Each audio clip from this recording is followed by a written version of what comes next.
Magandang araw! Cravings naman nga ho pala natin ngayon ang kumain ng chicken barbecue. Pero dahil na ayaw nating mausukan, ito na nga lang paraan ang aking ginawa.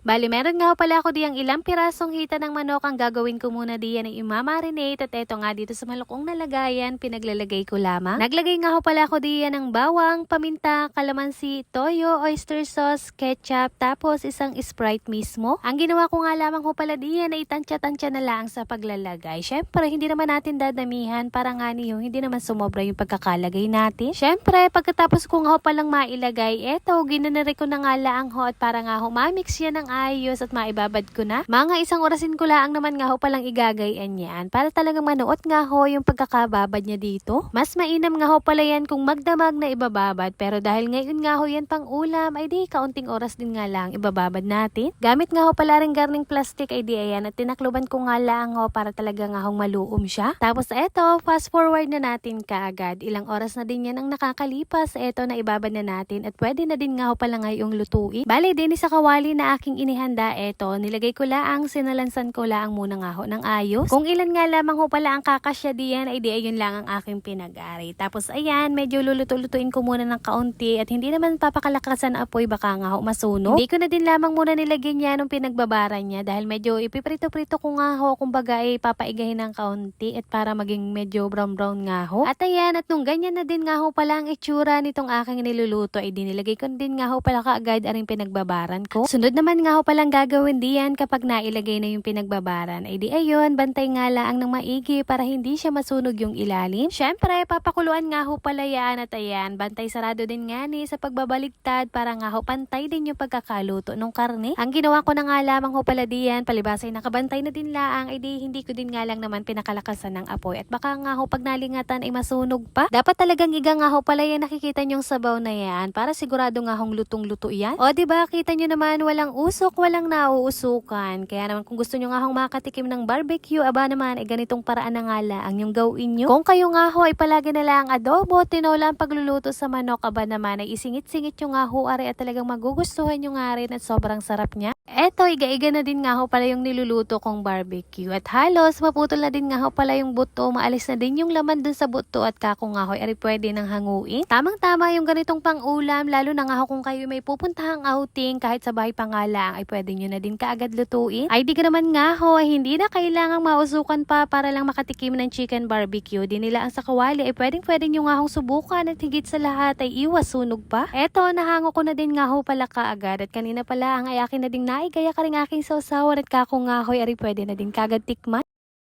Paano ba yan? Hanggang dito na lamang muna ho at yun lamang for today's video. Maraming salamat sa inyong panonood. God bless.